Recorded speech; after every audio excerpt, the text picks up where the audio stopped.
Hi friends, எல்லாருக்கும் வணக்கம். எல்லாரும் எப்படி இருக்கீங்க? நாங்கள் எல்லாருமே ரொம்ப நல்லா இருக்கோம். எப்போவுமே இந்த வார்த்தைகளை வெறும் வார்த்தைகளாக மட்டும்தான் இருக்கும்.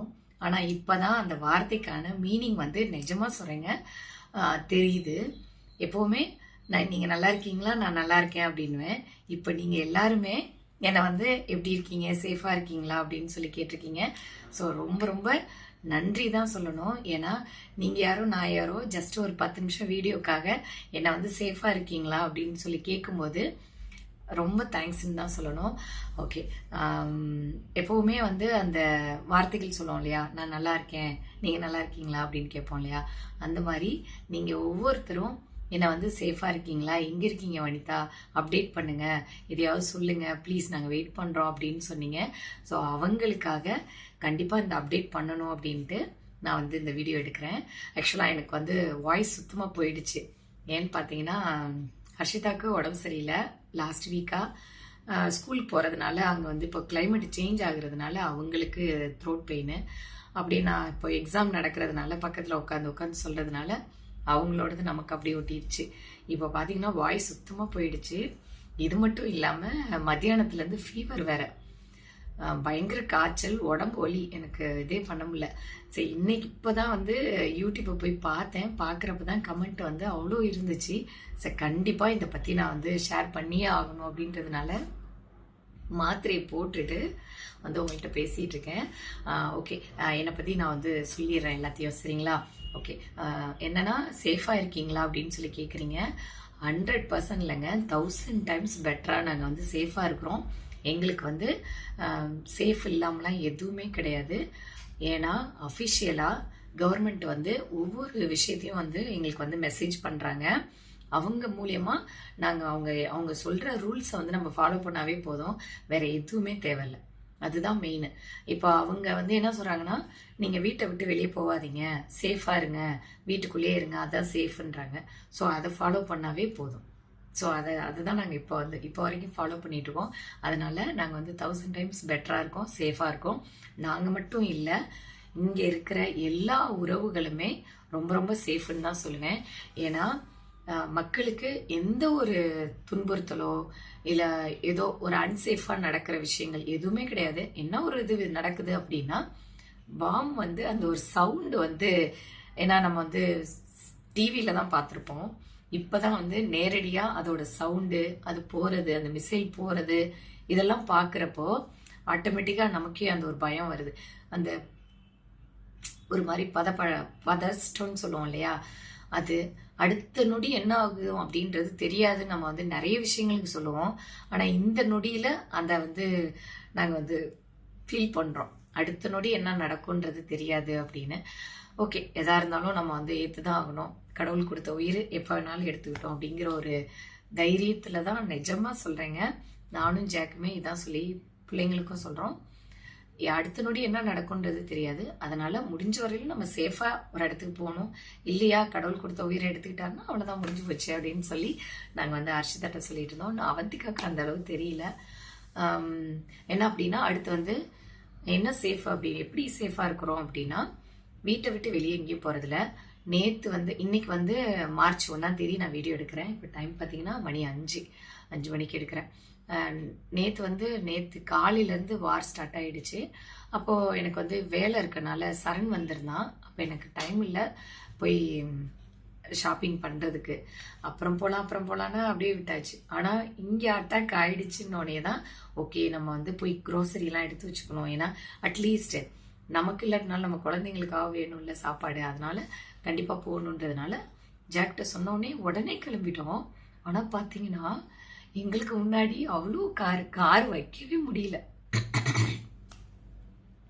கார் வைக்கிறதுக்கு இடம் இல்லை, அவ்வளோ கும்பல்னா பாருங்க. சரி, அதை முடிச்சுட்டு அடுத்து உள்ளே போனால் உள்ளே அவ்வளோ லைன் நிற்கிது. உள்ளே அப்படி திரும்பி கூட பார்க்க முடியல. இங்கிட்டு போனால் தக்காளி தீந்துருச்சு, இங்கிட்டு போனால் வெங்காயம் தீந்துருச்சு, முட்டைக்கோசு எடுக்கலன்னா முட்டைக்கோசு இல்லை. அப்புறம் நிறைய ஐட்டம் டக்குன்னு காலி ஆயிடுச்சு. நல்ல வேளை நேற்று மத்தியானமே கொஞ்சம் சேஃபாக முன்னாடியே போயாச்சு. போயிட்டு ஒரு வாரத்துக்குள்ள ஐட்டம் மட்டும்தான் வாங்க முடியும், நிறைய ஐட்டம் வாங்க முடியாது.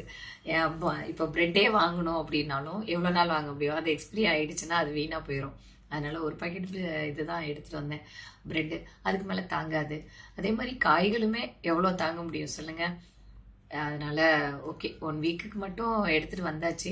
அதுக்கப்புறம் தான் வந்து ஈவினிங் வந்து பார்த்தீங்கன்னா ஃப்ரெண்ட்ஸ் எல்லாருமே வந்து மெசேஜில் ஃபோனில் சொல்லும்போது நீங்கள் போய் எடுத்துருங்க, இந்த சூப்பர் மார்க்கெட் போனால் ஒன்றுமே இல்லை, இங்கே போனால் ஒன்றுமே இல்லை அப்படிங்கிறாங்க. ஸோ நான் என்ன சொல்கிறேன்னா, எதா இருந்தாலும் கொஞ்சம் முன்னெச்சரிக்கையாக எடுத்துக்கணும், சேஃபாக வச்சுக்கணும் அப்படிங்கிறதா என்னோடது. ஸோ நிறைய பேருக்கு பால் டப்பா கிடைக்கல அப்படின்னு சொல்லி கூட சொல்லியிருந்தாங்க. ஆனால் அந்த அளவு வந்து சுத்தமாக இல்லை அப்படிலாம் சொல்ல முடியாது. கவர்மெண்ட் வந்து எல்லாமே அதை வந்து சூப்பர் மார்க்கெட்டில் வச்சுட்டே இருக்காங்க. என்ன கொஞ்சம் க்ரௌடு அதிகமாக இருக்குது, மக்கள் வந்து ரொம்ப பேனிக் ஆயிடுவாங்க இல்லையா. இப்போ நான் எப்படி டக்குன்னு போனோடனே எடுத்து வச்சுக்கிட்டேன், என்னன்னா ஒரு வாரத்துக்கு வேணுங்கிறது. அதே மாதிரி மக்கள் வந்து நிறையா எடுத்து வைக்கணுன்ட்டு போய் வாங்கி வைக்கணுன்ட்டு போகிறாங்க. அதுதான் அதனால தான் ஒழிய மற்றபடிலாம் தீந்துருச்சு இல்லைங்கிறதுலாம் இல்லை. நமக்கு அந்த டைமில் எடுக்க முடியல, அவ்வளோதான். மற்றபடிலாம் சூப்பராக இது பண்ணுறாங்க. அப்புறம் மக்களோட சேஃப் வந்து பார்த்தீங்கன்னா நான் பெஸ்ட்டுன்னு தான் சொல்லணும். நம்ம தேவையில்லாமல் வெளியில் போகக்கூடாது, அதுதான். இப்போ வந்து எங்களுக்கு ஓகே, கடவுள் என்ன பண்ணுறாரோ ஓகே அப்படின்ட்டு இருக்கோம். ஆனால் குழந்தைங்க அப்படி கிடையாது இல்லையா. நாங்கள் வந்து சேஃபாக என்னென்ன எடுத்து வச்சுருக்கோம் அப்படிங்கிறதையும் நான் சொல்கிறேன். நான் சொன்னேன் இல்லையா, அடுத்த நொடி என்ன நடக்குதுங்கிறது நமக்கு தெரியாது. அதனால் நம்ம எப்போவுமே சேஃபாக இருக்கணும் அப்படின்றதுக்காக என்னென்ன எடுத்து வச்சுருக்கேன் அப்படின்னா, இப்போது ஒரு 1 வீக்குக்கு தேவையான க்ரோசரி ஐட்டம்லாம் எடுத்து வச்சாச்சு.